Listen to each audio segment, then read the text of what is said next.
shown by the player. Jimmy, you need to be on. Still you.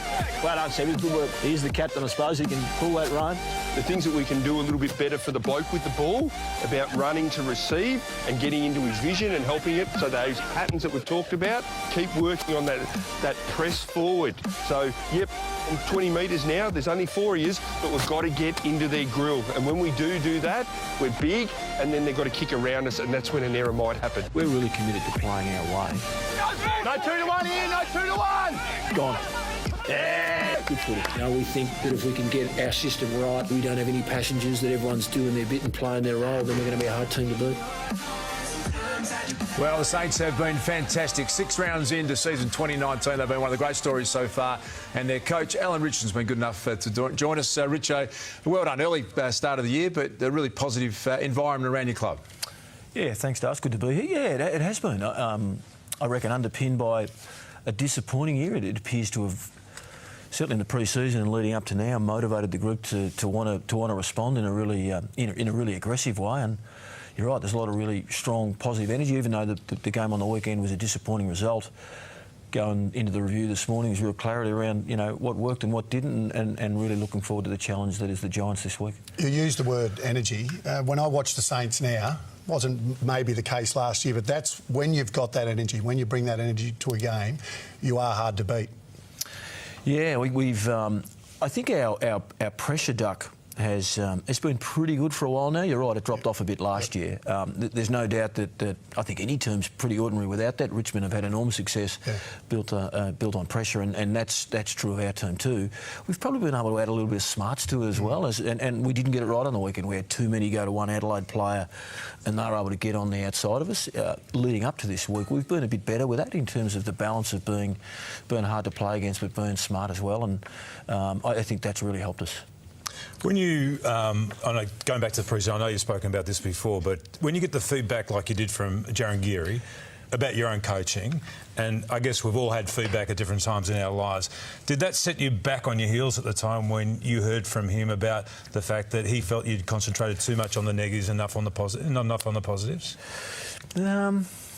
I'm not sure that set me back on the hill. I was in the States actually when I read it. I'd already had that feedback. Here's how footy clubs work. The season finishes. You have 2 days to speak to every player. That's all you get from the PA, and they're off. And so in those meetings, that are really structured meetings, you get feedback. It probably isn't the greatest environment for it to be two-way. You're trying to, righto, gears, here's what you've got to work on. It's a little bit different with the captain, but we'd had a year that was disappointing. When the leaders and gears had the opportunity to really sit down and spend a bit of time on the feedback, that was a clear message to me. My want and my emotion at the time, whilst really disappointed, was to come back and do something about it. Are you conscious all the time of that now when you coach this season? Yeah, much more so.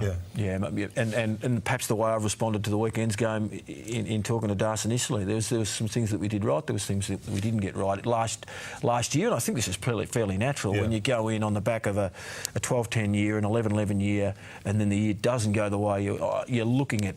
How can I quickly get this group back on track, and what are we not doing well? And I focused a lot on what we weren't doing. So, no, it's been good to be much more balanced. While we're on your skipper, Jaron Geary, a couple of us got to see a photo of his injury. You're not going to show that, eh? We're certainly not going to show that. It is the most horrific thing that I've ever seen in football. We've seen a lot of things in football, but by looking at that photo, there is no way that he will be playing this year, Richo.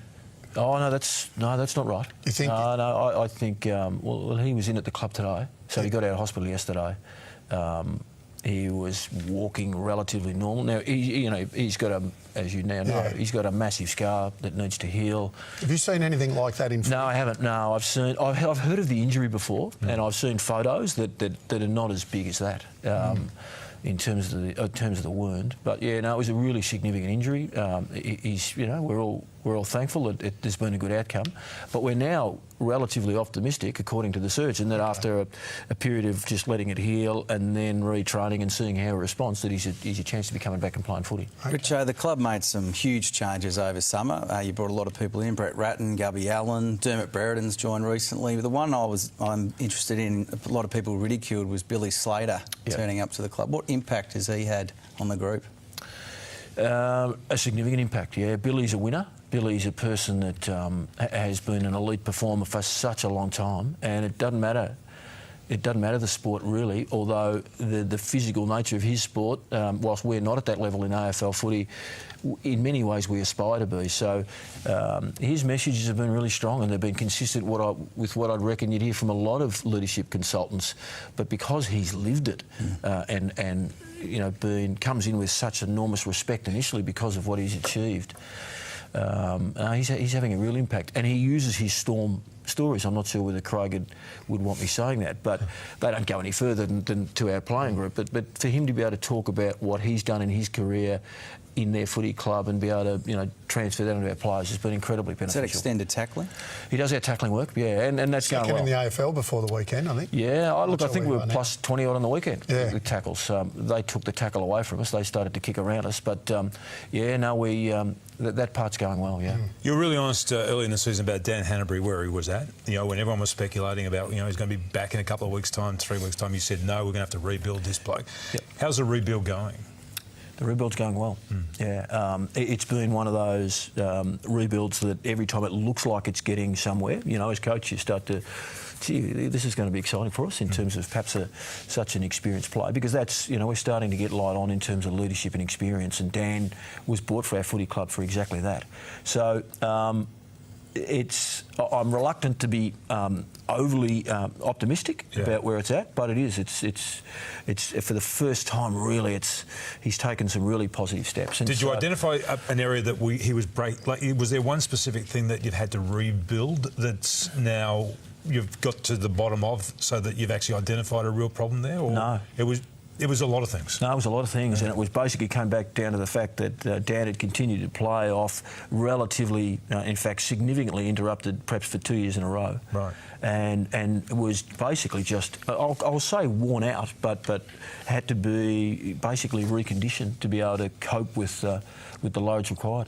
Richard, there's never been more scrutiny in the game than there is in 2019, and you've been on your fair share of the receiving end of that scrutiny. Do you find it balanced and fair, and how do you cope with it as a rule?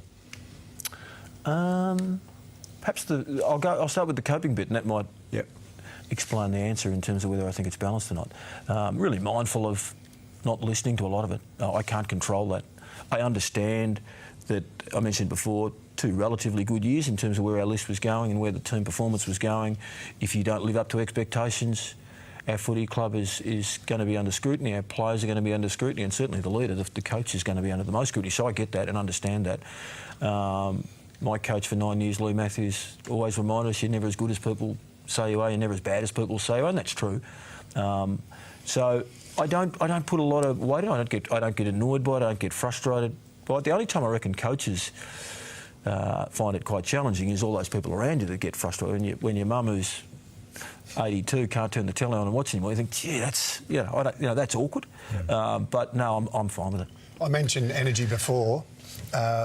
Mature age recruit Matt Parker from South Fremantle. Has anyone got more energy than that guy? He's an excitement machine, isn't he? He's a ripper. As soon as you mentioned his name, I put a smile on my face. I love coaching him. He's too much. I love playing with him. He just does not stop. He's exactly the same at training. He's young Matty Junior, his son, and his wife are often at training. I've never met anyone with so much gratitude. You know, he's got the opportunity late in life. He just loves coming to training. It's infectious. When other blokes complain about, geez, we've got to go and do weights again, he said, "You kidding? We're getting paid to do weights." So he's a ripper. He's and look, there's still some gaps in his game. He can jump. He's got some life in his legs. It's his pressure that we love. He really hunts the opposition, and he's been exciting. On young players like that, where do you stand on the runners ban? I know some coaches, from 1 to 10 on the very angry scale. Where are you? Yeah, I don't know about the scale. I just didn't get it. I didn't understand. They've been in our game for such a long time. I didn't know why they needed to go out of the game. I thought that was a little bit vague. There must be a reason. They don't just make it up for nothing. But I do think that the runners are a tool that coaches can use. to help us score more.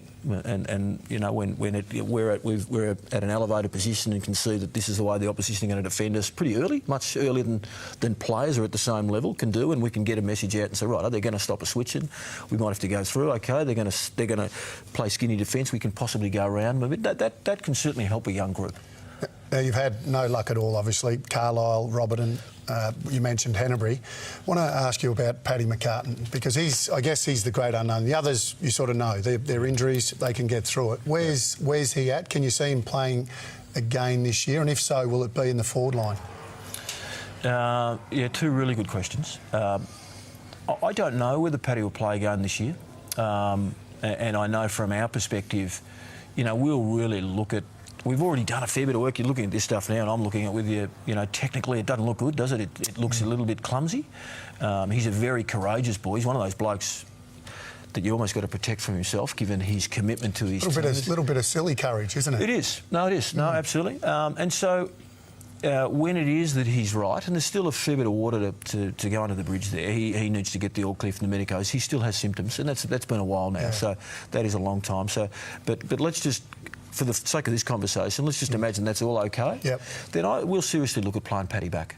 Yep. Just to change, you know, not having to go back with the flight of the ball. You read it coming in. And that's a real strength of Paddy's. Paddy's, if you're asking of our defenders who's the hardest to play on, certainly in Matsimo, if the ball's really clean, they're all hard. When the ball's dirty, Paddy reads it off the boot a bit quicker, a bit like what I presume McGovern must do. So we think he has some attributes. We know he can play forward, but to be able to play back, and that's we would seriously look at that.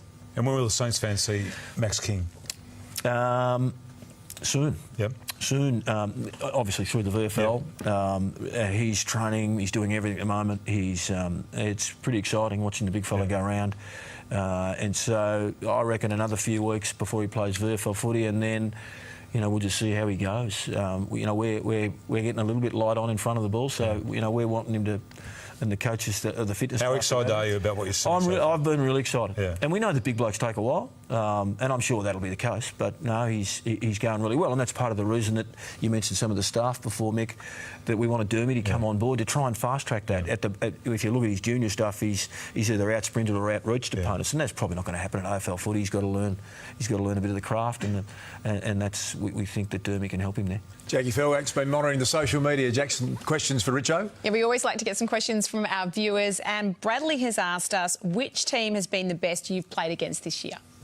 Oh, well, I'd have to say Adelaide after the weekend. Yeah, that was... we had a really strong start to the game, and they took away a bit of what we like to do in terms of the way they hung onto the footy themselves. You know, the scoreboard probably flattered us in the end. They were pretty impressive. And Gareth has asked, the Saints struggled against Adelaide's tall forwards. Will you keep the back line the same this week? Oh, we got beaten in the air all over the ground. It was actually at the other end as well. They marked the ball way too often. Yeah, we will. We'll have a look at... GW's a little bit different. Jeremy Cameron's not quite the size. He's probably a bit more mobile. But, yeah, no, we'll look at that. Okay. Thanks, Jackie. We appreciate that, Richo. I think everyone who knows you has had great respect for you in every role you've performed in football, and really excited for you and your team. It's been an outstanding start to the year. Hope it continues for the rest of the season. Good luck. Thanks. Good luck. Coach of the Saints, Alan Richardson, good enough to join us and what a start it has been. Inside 50 is up next with a Tim Watson backflip, I believe. Really? Sydney's fall from grace. That'd be interesting. And one of the all-time great blow-ups is on the agenda.